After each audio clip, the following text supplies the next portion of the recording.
Shikues të televizionit të UTA, jemi së bashku me Ditë e Re, jemi në momentet edhe në minutat që ne ja kushtojmë një interviste. Dhe sot kam kënaqësi që të kemi në studio dy artiste të komunës Ulqinit, të cilat në Shqipëri e konkretisht në Elbasan, në festivalin kombëtar të ndryshe, takimi kombëtar i orkestrave të harqeve, muzika e dhomës dhe krimtaria saj kanë shkëlqyer. Ato janë sopranoja Gjulie Pelingu Hoxha, përshëndetje.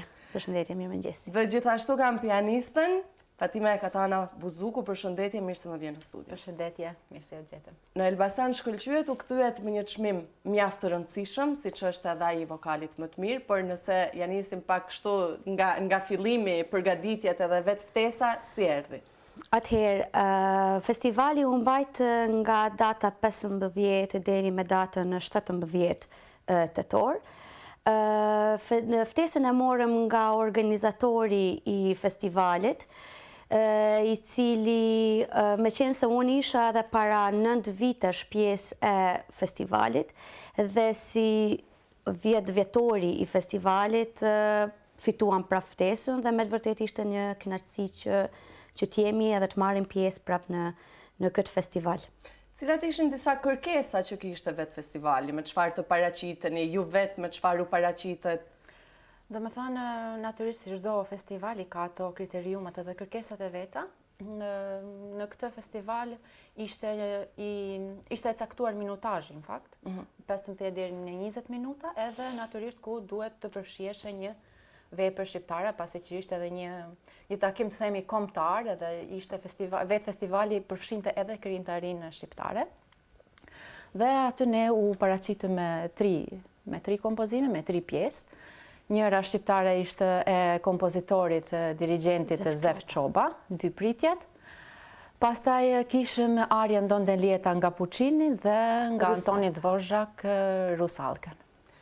Kjo përzgjedhja e juaj, le të themi, në pjesëmarrjet një festivali i cili ka pasur plot pjesëmarrës, apo jo, sa ka qenë përafërsisht numri i pjesëmarrësve? 14 grupe. 14 grupe. Po. A ishte mirë menduar që të arrini drejt tek këtë çmim?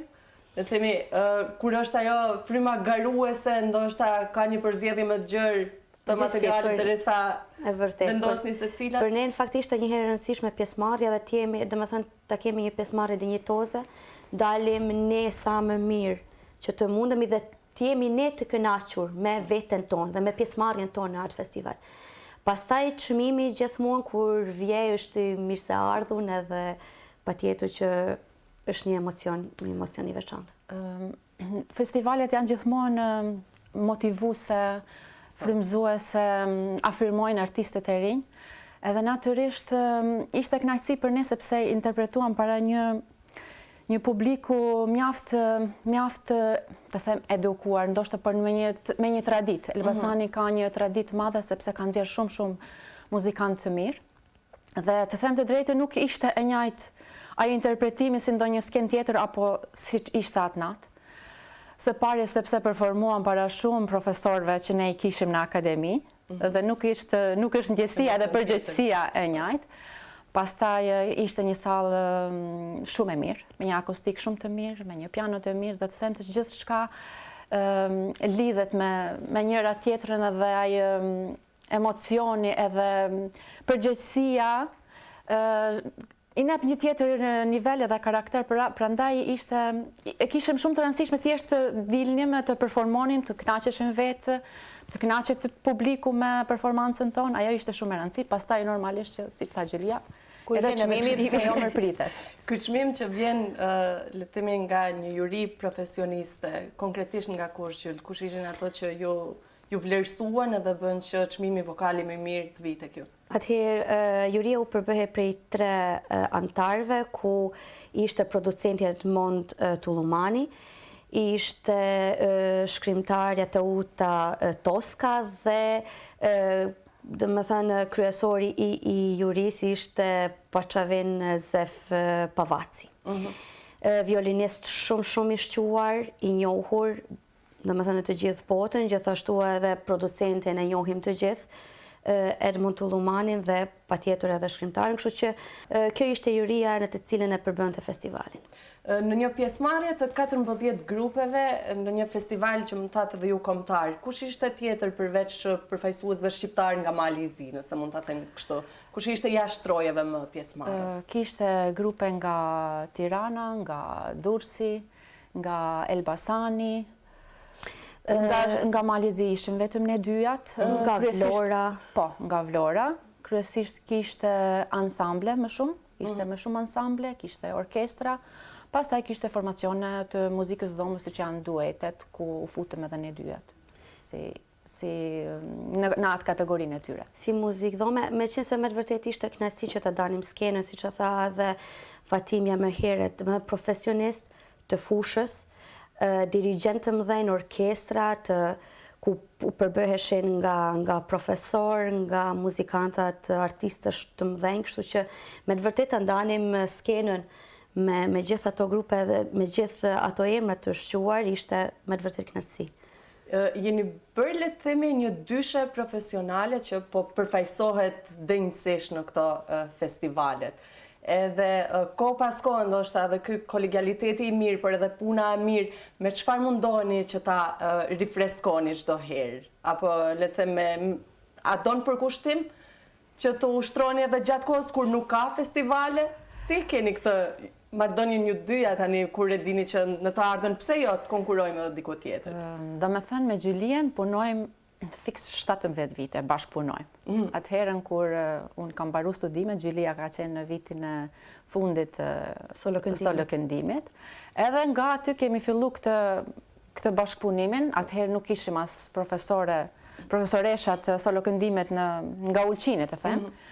Dhe ndoshta nga fakti që ajo profesoresha vinte vetëm 2 herë në javë, ai kontakti i jem si korepetitore me Gjylien ka qenë më i shpeshtë, sepse janë dashur provat më të shpeshta se sa 2 herë në javë, pasi që Gjylia atëherë përgatitesh edhe për gara, edhe me duket ai ishte edhe çmimi i parë që Gjylia mori në konkurs kur shkuam bashkë, edhe nga aty u kriju ajo lidhje që ne e vazhduam vazhdimisht bashkëpunimin, edhe duket se tani këto prova që vazhdojmë t'i bëjmë nuk ka nevojë të jenë aq të shpeshta sepse kuptohemi shumë mirë. Domethënë ndodh që në skenë Gjylia ndonjëherë ta ndryshoj pak konceptin e pjesës, por që mua absolutisht nuk më paraqet problem sepse e kuptoj shumë mirë tani atë stilin, përshtatjen e Gjylies, e kuptoj se çfarë ajo dëshiron të bëjë në atë moment. Kështu që për ato lidhjet tona, nuk ka nevojë të jenë shumë të shpeshta ose të punohet diçka shumë, sepse veç i kemi krijuar ato, të themi, atë marrëdhënie dhe atë kuptimin as kenë me njëra tjetrën. Atë si ndonjëherë, domethënë në degën e solo këndimit, ndonjëherë është më e rëndësishme korepetitori se sa profesori këndimit. Patjetër që mos ta mohojmë pjesën teknike etj që profesori ta jep.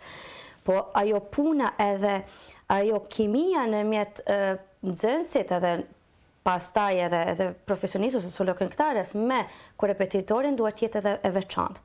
Edhe është një punë, domethënë një lidhje në të cilën domethënë nëse që në fillim qëndron ajo ndjesia mirë, atëherë ajo do vazhdoj vetvetiut.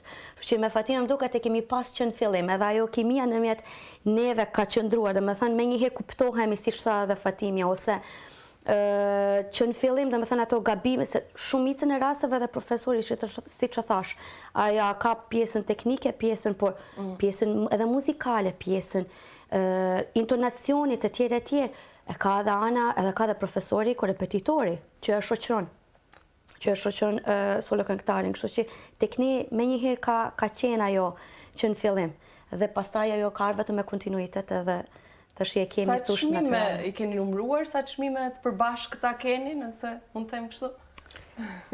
Po jo, çmime jo, po kemi shumë koncerte të përbashkëta solistike, sepse koncerte solistike kërkojnë pak më shumë punë, pak më shumë kohë, sepse, më thënë, është një koncert i tërë që duhet të përgatitet, duhet jo vetëm të përgatitet, po duhet ai koncentrimi, ai kondicioni që ajo të mbahet deri në fund ashtu siç duhet.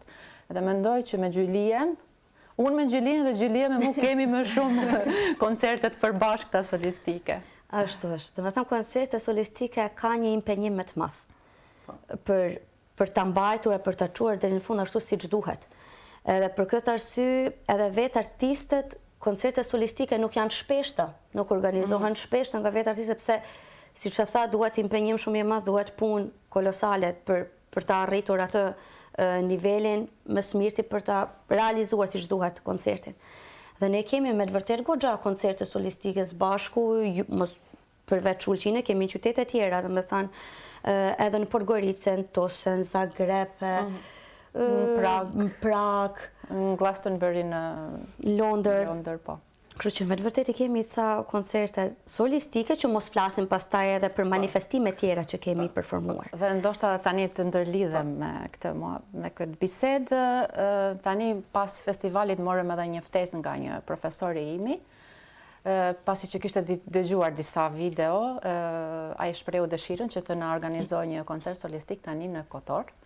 Kështu që nga fundi i muajit nëntor do prezantohemi para publikut të Kotorit në një sallë shumë të mirë, një sallë akustike me një piano shumë të mirë që na gëzon shumë, sepse do thot, e thashë edhe më parë, kanë shumë rëndësi kushtet për interpretimin e muzikës klasike.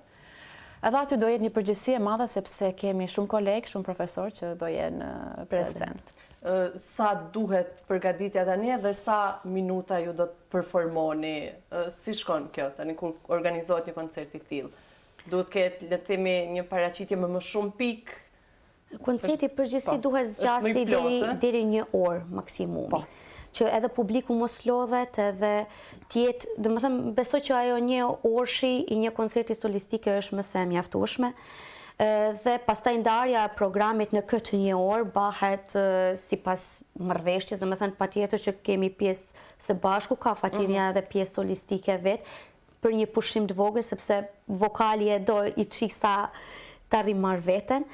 Dhe pastaj për zgjedhja e programit brenda asaj ore vjen sipas marrëveshjes, sipas keni menduar për programit që kemi përgatitur. Ndoshta apo është komplet vetëm Gjulia dhe Fatimja në këtë?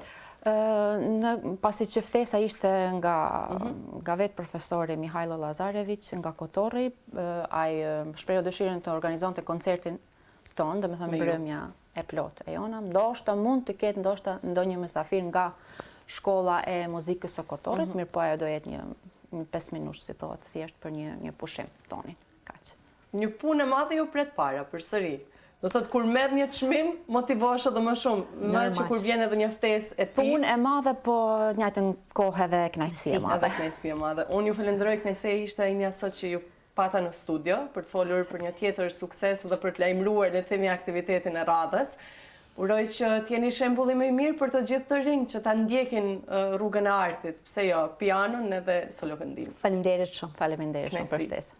Ishim së bashku me Gjulie Pelingu Hoxha edhe me Fatima Katana Buzuku për të folur le të themi për pjesëmarrjen e tyre dinjitoze dhe mjaft të mirë edhe e cila u finalizua dhe me çmim. Ndërsa pjesëmarrja apo le të themi, jo pjesëmarrja, festivali dhe koncerti i tyre do të jetë në Kotor vetëm pas pak ditëve apo jo? Po, në fund të nëntorit. Në fund të nëntorit. 25 jemi diku rreth për 1 muaj, kështu që edhe ato që kanë dëshirë ndoshta nga Ulqini, pse jo, të jenë pjesë e publikut. Unë ju falenderoj juve për vëmendjen tuaj, ne do takohemi me ditë e re në ditët në vazhdim. Mirupafshim.